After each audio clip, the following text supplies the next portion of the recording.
예수 그리스도의 이름으로 기도드립니다. 아멘. 오늘의 말씀 같이 찾아보시겠습니다. 마태복음 4장 18절에서 22절의 말씀입니다.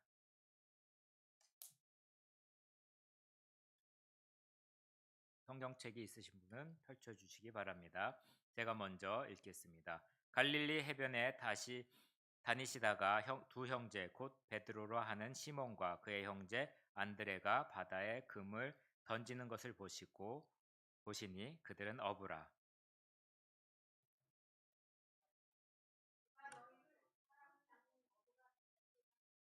그들이 곧 그물을 버려두고 예수를 따르니라.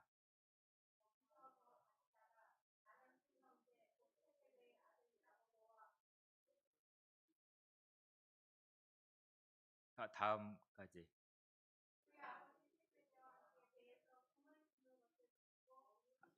함께 읽겠습니다. 그들이 곧 배와 아버지를 버려두고 예수를 따르니라. 아멘. 할렐루야. 네. 사진 한번 보여주시면 감사하겠습니다. 자, 이 무슨 사진일까요? 네? 소머리 같죠? 누구의 작품일까요?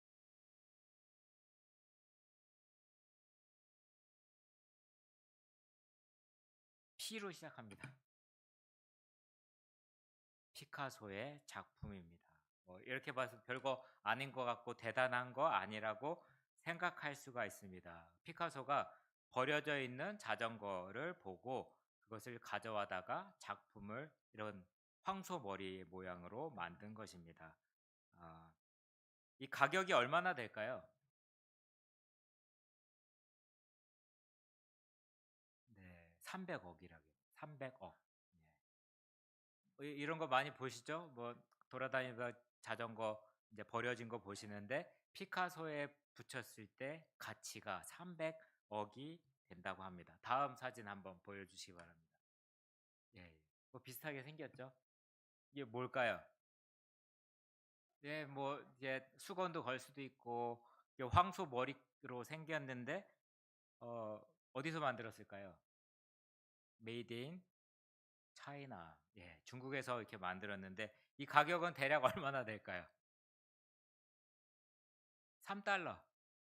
그냥 가정용으로 이렇게 황소머리 모양으로 만들었는데 이런 이야기를 통해서 좀 생각해 봤으면 좋겠습니다. 만약 버려진 자전거를 보면 여러분은 어떻게 하시나요? 저 같으면 자전거를 가져다가 부품을 떼서 필요할 때 쓰려고 보관해 둘 것입니다. 하지만 여러분의 선택은 또 어떠신가요? 이것을 다시 우리의 삶으로 돌아보면 좀 좋을 것 같습니다. 때로는 우리의 상황이 망가진 자전거처럼 보일 수도 있습니다. 하지만 중요한 것은 우리 애가 어떤 상태가 아니라 누구의 손에 붙들려 있느냐는 것입니다. 우리는 완전하신 하나님의 손에 붙들린 자들이라는 것을 꼭 기억하시길 바랍니다. 하나님은 우리의 가치를 아시고 우리를 그분의 뜻에 따라서 아름답게 변화시켜 주실 것입니다. 그러므로 우리는 우리의 능력이나 다른 사람이 규정하는 현실에 의해 자신을 판단하지 말아야 할 것입니다. 진정한 가치는 누구로부터 나오냐면 하나님의 말씀에 의해 규정된다는 것입니다. 하나님께서는 우리를 사랑하시고 우리를 통해 놀라운 일들을 계획하고 계시다는 것입니다. 그러니 우리의 눈에 보이는 상태에 좌절하지 말고 하나님의 손길을 신뢰하며 나아가기를 바랍니다. 하나님께서 우리를 통해 이루실 놀라운 일들을 기대하며 그분의 인도하심을 따라 살기를 소망합니다. 잠시 기도하시겠습니다. 사랑하시는 하나님 아버지, 오늘 이 시간 저희와 함께 모여 주님의 말씀을 나누자 합니다. 우리의 마음을 열어주시고 주님의 지혜와 사랑으로 가득 채워 주시옵소서. 우리의 삶 속에서 주님의 손길을 신뢰하며 살아갈 수 있는 믿음을 허락하여 주시옵소서. 우리의 상황이 때로는 망가진 자전거처럼 보일지라도 주님께서 우리를 붙들고 계심을 믿습니다. 주님 손 안에서 우리는 새로운 가치와 목적을 발견할 수 있음을 깨닫게 하시고 주님의 뜻에 따라 아름답게 변화될 수 있도록 인도하여 주시옵소서. 이 시간 우리의 마음과 생각을 주님께 온전히 맡깁니다. 주님의 사랑을 통해 우리의 삶이 새롭게 되기를 간절히 소망합니다. 예수 그리스도 이름으로 기도드립니다. 아멘. 오늘은 일상 속에서 하나님의 부르심을 따라가자는 제목으로 하나님의 말씀을 전하도록 하겠습니다. 옆에 계신 분하고 당신의 일상을 누구에게 맡기고 싶으신가요? 한번 질문해 보면 좋겠습니다. 일생이 아닙니다. 당신의 하루를, 당신의 일상을 누구에게 맡기고 싶으신지 얼굴을 쳐다보시면서 이야기해 보시면 좋을 것 같습니다.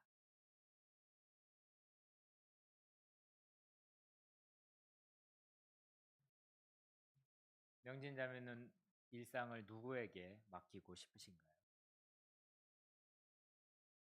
하나님이라고 대답을 해주셨습니다.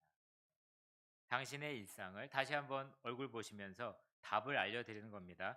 당신의 일상을 하나님께 온전히 맡기세요라고 대답해 보시면 좋을 것 같습니다. 명진자매의 일상을 하나님께 온전히 맡기시기를 바랍니다. 저쪽은 안 맡기신다고 하는 것 같은데. 성경에서 정말 유명한 사건 중에 하나가 예수님의 수제자였던 베드로가 무슨 일을 했죠? 네, 예수님을 배반한 사건입니다. 참 마음이 아프면서도 감동되는 부분은 비록 베드로는 예수님을 배반했지만 예수님은 베드로를 변함없이 사랑하고 있었다는 사실입니다. 예수님은 우리의 행위 때문에 우리를 향한 시선을 변개하지 않으십니다. 그분의 인자하심은 변하지 않는 것을 우리가 알고 있고 믿고 있습니다. 물론 우리가 죄를 지었으면 회개함으로 나아가 하나님의 관계를 온전히 회복해야 할 것입니다. 하지만 우리가 죄를 지었다고 예수님께서 쳐다보시면서 너 이제 다시는 안 봐. 사랑하지 않을 거야. 라고 말씀하시지 않는 것입니다. 예수님은 베드로가 당신을 3번 부인하고 저주까지 했을 때 이미 아셨음에도 불구하고 어떤 눈으로 쳐다보셨냐면 사랑의 눈으로 끝까지 그를 쳐다보셨다는 것입니다. 베드로가 예수님을 3번 부인하자 누가 울었죠? 닭이 울었죠. 그 순간에 예수님과 눈이 마주쳤습니다. 그때 주님의 눈빛은 어떠했을까요? 성경에는 이 눈빛에 대해서 기록하고 있지 않습니다. 미움이나 분노의 눈빛일까요? 사랑 가득한 눈빛이었을 것입니다. 왜냐하면 예수님의 눈빛을 본 베드로가 통곡을 하고 회개의 자리로 나갔기 때문입니다. 아마 주님의 눈빛에 인자하고 안타까운 마음, 애타하는 마음이 들어있지 않을까요? 자녀들이 잘못을 했을 때 부모가 어떻게 바라보죠? 안타까운 마음으로, 사랑하는 마음으로 바라보기 때문입니다. 자신을 배반하고 저주한 제자들을 여전히 사랑하는 마음, 그 깊은 마음을 두 눈 가득 담아 있을 거라고 생각이 됩니다. 끝까지 그를 사랑하신 예수님께서는 부활하신 후 육지에서 기다리고 계셨습니다. 낙심하고 다시 물고기를 잡으러 돌아간 베드로를 위해 뭘 만들어 준비를 하셨죠? 아침 식사를 만들어 주셨습니다. 베드로 입장에서는 그날은 아주 하루 종일 지쳐 있을 때입니다. 예수님을 배반한 일로 아직 몹시 힘든 데다가 밤새 고기를 잡느라 체력적으로 지쳐 있는 상태입니다. 그런 베드로와 제자들을 위해 아침 식사를 준비하시는 예수님의 모습은 여전히 사랑을 가진 모습입니다. 우리가 죄를 지었어도 잘못했어도 끝까지 우리를 놓지 않으시고 포기하시지 않는 하나님의 사랑을 느낄 수 있습니다. 또한 따뜻한 숯불도 피워주시고 조반도 차려주시고 배고픔을 채워주신 후 예수님은 베드로에게 이렇게 말씀하십니다. 요한의 아들 시몬아, 옆에 계신 분하고 이렇게 이야기했으면 좋겠습니다. 만약에 성함을 알고 계시면 이름을 넣어주시고요. 모르시면 사랑하는 내 딸아, 사랑하는 내 아들이라고 불러주시기 바랍니다. 사랑하는 내 딸아, 어색하신가요? 아들에게, 딸들에게 사랑하는 아들, 딸이라고 잘 안 하시는가요? 마음은 있는데 입으로 잘 못하셨다면 이런 기회를 통해서 다시 해보시면 좋을 것 같습니다. 예수님은 그를 베드로가 아닌 시몬이라고 부르셨습니다. 평소에 예수님은 대부분 그를 베드로라고 불렀습니다. 예수님을 만난 후에 시몬에게 베드로라는 이름을 바꿔주시고, 그런데 예수님께서는 그를 본 그 이름 아래 예수님께서 처음 만났을 때의 이름을 불러주셨습니다. 이를 통해 그 원래의 어떤 사람인지, 어떻게 변화되었는지 정체성을 깨닫고 되새기기를 원했던 것입니다. 그에게 딱 한 가지 질문만 세 번을 했습니다. 뭐라고 했죠? 내가 나를 사랑하느냐? 내가 나를 사랑하느냐? 내가 주님을 사랑하는 줄 주님이 아십니다. 라고 베드로는 대답했습니다. 그랬을 때 예수님께서 뭐라고 하셨죠? 내 양을 먹이라, 내 양을 치라고 말씀하셨습니다. 베드로가 사랑을 고백할 때 내 양을 먹이라고 하시며 다시 사명을 허락해 주십니다. 이 계기로 그는 하루에 몇 명을 회개하는 능력의 사도로 변하게 됐죠. 3,000명, 하루에만 3,000명 회개시키는 구원의 능력을 가진 능력의 사도로 쓰임 받게 되었습니다. 나는 여전히 사랑하는 분이 누구인지 분명히 알게 되면 나의 정체성 또한 분명히 알게 된다는 것입니다. PPT에 보시면 내가 누구인지 어떤 변화를 받았는지 아는 것, 이것이 순종의 자리까지 나가게 하는 힘이 될 수가 있습니다.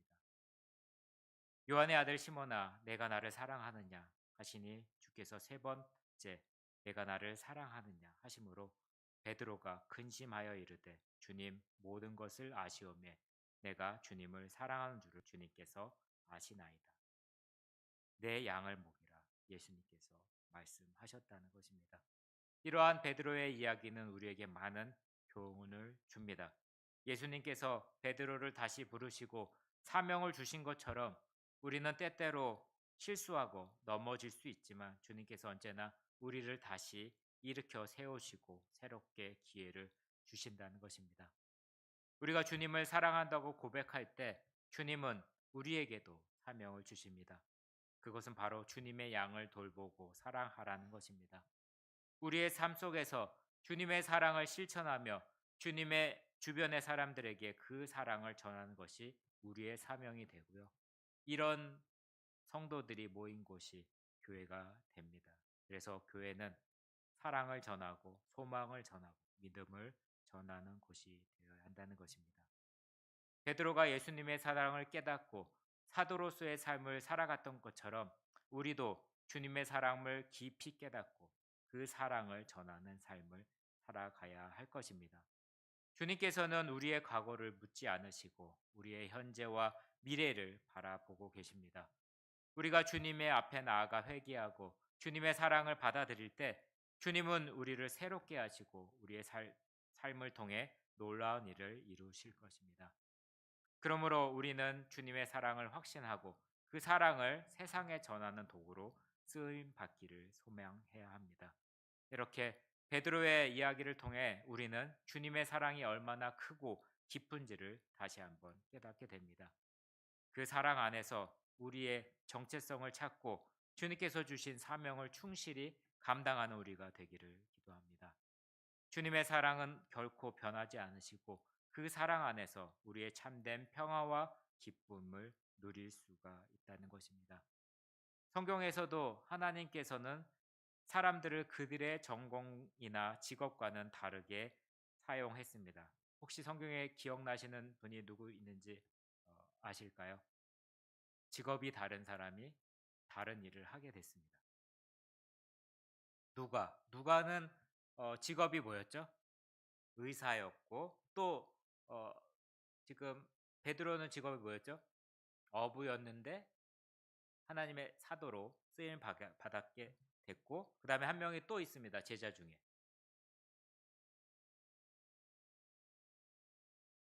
텍스와 관련된 예, 세리 마태입니다. 네, 세리쟁이였는데 예수님의 제자가 됐습니다. 이처럼 하나님께서는 우리의 예상과 다른 방법으로 우리의 직업이나 외적인 모습과 상관없이 우리를 사용하신다는 것입니다. 중요한 것은 우리가 누구의 손에 붙들려 있어야 된다는 것일까요? 주님의 손에 붙들려 있다는 것이 제일 중요합니다. 성경은 우리에게 하나님의 때가 반드시 있다고 말씀하고 계십니다. 하나님의 계획과 때를 이해하기 위해서는 말씀 앞에 우리의 생각을 내려놓고 정렬해야 한다는 것입니다. 예수님께서 시몬과 안드레를 부르시면서 뭐라고 하시죠? 너희는 이제는 사람을 낚는 어부가 되리라 하신 그 말씀은 그들이 스스로의 힘으로 열매를 맺어야 한다는 부담감을 주신 것이 아닙니다. 오히려 그들은 하나님의 형상과 모양대로 만들어 가시겠다는 하나님의 계획을 보여주신 것입니다. 변화가 있습니다. 하나님께 그 변화가 있을 때 순종하시기를 바랍니다. 이것이 바로 우리의 영적 정체성이 회복되며 하나님께서 그분의 계획을 시작하는 출발점이 될 수 있습니다. 우리는 때때로가 아니라 항상 부족함을 느끼며 넘어질 때가 너무나도 많습니다. 하지만 하나님의 사랑받은 자녀라는 영적 정체성을 무장하고 주님께 나가야 한다는 것입니다. 주님은 우리를 품어주시고 당신의 모습과 형상대로 만들어 가시며 그 안에서 하나님의 치유와 회복, 능력과 기쁨, 은혜를 주신다는 것입니다. 우리는 이 영적 정체성을 더욱 인지하고 누리며 나가야 할 것입니다. 하나님께서 우리를 통해 이루실 놀라운 일들을 기대할 수 있고요. 부르심에 순종하는 삶을 살아갈 때 우리에게는 소망이 있다는 것입니다. 하나님의 형상으로 만들어진 우리 자녀의 능력은 어디에서부터 나올까요? 그것은 바로 우리가 하나님의 형상대로 지음을 믿고 정체성을 가지고 나아갈 때 일어날 수 있다는 것입니다. 또 한 가지, 중요한 것은 뭐냐면 하나님의 자녀가 뭘 해야 될까요? 뭘 해야 될까요? 그쵸. 그 단어를 두 자로 뭐라고 얘기하죠? 순종할 때 이미 우리 안에 있는 하나님의 능력이 기적으로 성품으로 드러나게 된다는 것입니다. 순종을 하지 않으면 세상 사람들과 똑같은 모습으로 살아갈 수가 없습니다. 그것을 믿고 순종함으로 나아갈 때 그 능력이 나타낸다는 것입니다. PPT를 한번 보시고 함께 한번 읽어 보시면 좋을 것 같습니다. 시작.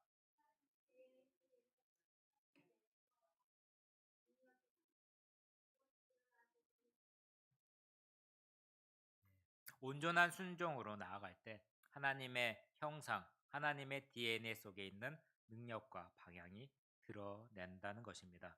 그렇다면 가치 있는 순종이란 어떤 걸까요? 가치 있는 순종. 그것은 베드로를 통해 살펴보시면 좋을 것 같습니다. 베드로의 순종이 위대했던 이유가 뭘까요? 왜 위대하다고 할까요? 하나님의 말씀이 자기의 생각과 맞지 않았는데도 순종했다는 것입니다. 베드로는 직업이 뭐였죠? 어부였죠. 근데 갈릴리 호수에 대한 지식이 아주 풍부했던 사람입니다. 그럼에도 불구하고 예수님이 그물을 내리라는 말씀에 베드로는 그저 순종을 했습니다. 하루 종일 고기를 잡았지만 잡히지 않았던 자기의 경험이나 생각으로는 이해되지 않고 상황에도 맞지 않는 그 말씀을 했지만 베드로는 그저 순종을 했다는 것입니다. 이것이 바로 성경에서 말하고 있는 순종이라고 할 수 있습니다. 내 생각과 맞고 순종할 만한 일에 순종하는 것은 누구나 할 수가 있습니다. 그 생각에 내가 동의하고 행동하는 것인지 진정한 성경적 순종이 아니라는 것입니다. 베드로의 순종이 위대한 또 다른 이유는 힘들어도 순종했다는 것입니다. 베드로는 밤새 고기를 잡고 기진맥진한 상태였지만 그럼에도 불구하고 예수님의 말씀을 온전히 순종하고 배를 타고 나갔고 결국 예수님께서는 베드로를 위대한 제자로 사용하셨다는 것입니다. 이것이 순종하는 자를 향한 하나님의 마음입니다. 순종하면 순종할수록 하나님의 형상, 하나님의 DNA에 있던 계획과 능력과 기적이 드러나는 것입니다. 이와 같이 우리의 삶에도 하나님의 말씀에 대한 온전한 순종을 통해 하나님의 계획과 능력이 드러나시기를 소망합니다. 작은 일에 순종하는 것입니다. 다윗의 삶을 통해 보면 우리는 작은 일에 충성하는 것이 얼마나 중요한지 배울 수가 있습니다. 다윗은 뭐를 쳤죠? 양을 쳤죠. 작은 양을 칠 때도 충성을 다해 쳤습니다. 그 과정에서 하나님께 주신 사명을 성실히 감당했다는 것입니다. 맹수가 올 때 어떻게 해야 되죠? 도망가야 되죠. 맹수가 오면 어떻게? 사자나 곰이 오면 어떻게 해야 될까요? 양을 두고 갈까요? 지키는 연습을 하게 됩니다. 나중에는 그 지키는 연습을 통해서 누구를 때려잡았죠? 때려잡은 게 골리앗을 잡을 수 있는 것까지 연결이 됐습니다. 단순히 직무를 수행했던 것이 아니라 하나님께 대한 신실함을 다윗은 보여주었던 것입니다. 하나님께서 다윗의 충성을 기뻐하시고 결국 그에게 나중에는 누구를 맡겼죠? 하나님의 백성 이스라엘 민족을 전체를 맡기는 큰 사명을 맡기셨습니다. 우리가 일상 가운데 작은 거라고 무시하면 안 됩니다. 작은 최선의 하나를 다할 때 하나님께서는 큰 사명까지 맡기신다는 것입니다. 우리의 삶에서도 마찬가지입니다. 하나님께서 우리에게 주신 작은 일을 충성할 때 우리는 그 안에서 하나님의 인도하심을 경험하게 됩니다. 이미 그 경험을 하신 삶을 사셨을 것입니다. 또한 아직 남은 그 생애 가운데서도 작은 일을 충성을 다하시는 여러분이 되기를 간절히 바랍니다. 때로는 우리 계획과 다르게 일이 진행될 수 있지만 그 모든 시간의 주인은 하나님이심을 믿고 기다릴 때 하나님께서는 우리의 성품과 믿음을 다듬어 가십니다. 본인의 일도 마찬가지고요. 자녀의 일도 회사의 일도 마찬가지라는 것입니다. 그 과정에서 우리는 하나님과 깊은 교제를 통해 우리의 모든 부분이 다듬어지고 원석이 보석으로 변하는 하나님의 섬세한 작업을 경험하게 됩니다. 하나님께서 항상 선하시고 완전하십니다. 그것을 믿으시기 바랍니다. 우리가 원하는 방법이 아닐지라도 기쁨으로 순종하며 나아갈 때 하나님께서 인도하신 그 길이 결국 우리를 아름답게 만드는 과정임을 깨닫게 될 것입니다. 빅뷰티 한번 보시면 어떤 상황에서도 하나님의 선하심을 신뢰하며 작은 일에 충성하는 우리가 되기를 소망합니다. 에녹의 삶을 여러분들이 다 아실 것입니다. 짧지만 그렇게 죽지 않고 동행했던 모습으로 삶을 살기를 모두가 바라실 것입니다. 몇 년간 하나님과 동행했다고 돼 있죠? 3일, 30년, 300년 동안 하나님과 동행했다고 기록이 되어 있습니다. 성경에서는 영어 성경에서는 이렇게 나옵니다. 한번 화면을 보여주시면 worked with God 하나님과 함께 걸었다는 것입니다. 여러분 걸을 때 부부가 걸을 때 뭐 하죠? 혹시 부부가 자주 걸으신가요? 산책하시고 가끔 뭐 요새는 이제 걷지만 많이 드라이브 차를 타면서 옆에 보통 뭘 하시나요? 식사하시나요? 아니면 그 두 분이서 어떤 일을 많이 하시나요? 대화를 하게 됩니다. 많은 사람들이 같은 길로 가는 경우가 참 많습니다. 지하철을 갈 때, 뭐 공항에서 같은 방향이 같으면 같이 걸어갑니다. 근데 같이 걸어가긴 하지만 뭘 해야지 되냐면 대화를 해야지 된다는 것입니다. 동행했다는 것이 그냥 300년 동안 그냥 계속 걸었다는 것이 아니라 그 시간 동안 함께 이야기하며 마음을 나누고 교제를 나누었다는 것이 진정한 동행이 될 수가 있습니다. 부부관계에서 싸우면 같이 가더라도 같은 목적지가 같아도 말을 안 하고 갑니다. 그쵸? 하지만 좋은 일이 있고 재미난 일이 있으면 이야기하면서 가는 경우가 더 많다는 것입니다. 창세기 3장 8절에 보시면 하나님께서 동산을 거니셨다는 표현이 나옵니다. 아담과 함께 뭘 했을까요? 대화를 하고 뜻을 나누고 마음을 나눴다는 것입니다. 아모스 3장 3절에 보시면 두 사람이 뜻이 같지 않은데 어찌 동행하겠으며 라는 구절이 있습니다. 뜻이 다르며 동행할 수가 없습니다. 주님의 동행은 주님과 더 깊은 대화를 통해서 알아가라는 뜻입니다. 주님과 한 영이라는 정체성을 인식하는 것을 넘어서 그것은 우리의 삶 속에서 체질화될 때 주님의 관계는 더욱 친밀해질 수가 있습니다. 성경에 보시면 예수님께서 우리와 동행하기를 얼마나 원하시는지를 알 수가 있습니다. 많은 사람들이 예수님을 찾아와 병이 낫기를 기적을 경험했지만 베드로의 장모님은 그걸 병을 낫기를 구하지도 않았는데 예수님께서 직접 찾아가서 고쳐주십니다. 이것은 베드로가 주님의 일상과 함께 하며 동행했던 사람이라는 것을 보여줍니다. 베드로는 매일 예수님과 함께 밥을 먹고 잠을 자며 생활 속에서도 많은 대화를 나눈 깊은 마음을 나눈 사람이었습니다. 비록 실수도 하고 예수님의 마음을 아프게 한 일도 있었지만 주님은 끝까지 베드로를 사랑하셨습니다. 주님은 우리의 일상 속에서 함께 하는 동행을 기뻐하십니다. 우리는 주님의 동행을 통해 더 깊은 교제를 나누고 그분의 사랑을 경험하는 삶을 살아가기를 소망합니다.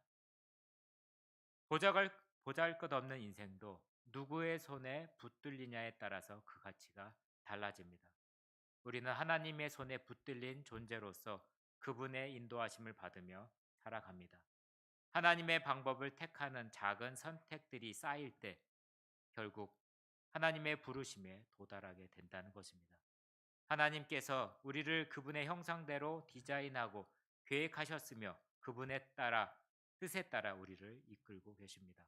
그러므로 순종을 통해 우리 안에 내재되어 있는 하나님의 DNA, 능력, 그리고 비전이 드러날 것입니다. 이러한 믿음과 확신 속에서 우리는 주님의 길을 따르며 그분의 영광을 나타내는 삶을 사는 복음감리교회 성도님이 되시기를 주님의 이름으로 축복합니다. 함께 선포문을 읽겠습니다. 땡땡땡 본인의 이름을 넣어서 함께 읽겠습니다. 시작. 이원근은 주님 손에 붙들려 귀 쓰임 받는 존재입니다. 이원근의 어떠함이 아닌 하나님의 말씀으로 이원근을 규정하겠습니다. 작은 선택일지라도 하나님의 방식을 택하겠습니다. 이해되지 않아도 순종할 때 하나님의 숨겨진 DNA가 드러남을 믿습니다. 함께 기도하시겠습니다. 하나님 아버지, 우리의 삶 속에서 때로는 소명과 부르심을 명확히 알지 못하고 살아갈 때가 있습니다. 그러나 주님의 방법을 선택할 때 그 부르심에 도달할 수 있음을 믿습니다. 우리의 일상 속 작은 선택에서도 주님의 방식을 따르는 겸손과 순종의 마음을 허락하여 주시옵소서. 그리하여 순종함으로 주님께서 우리를 위해 예비하신 최고의 계획과 부르심에 도달하는 주님의 자녀가 되게 하여 주시옵소서. 이 모든 말씀 예수 그리스도의 이름으로 기도드립니다.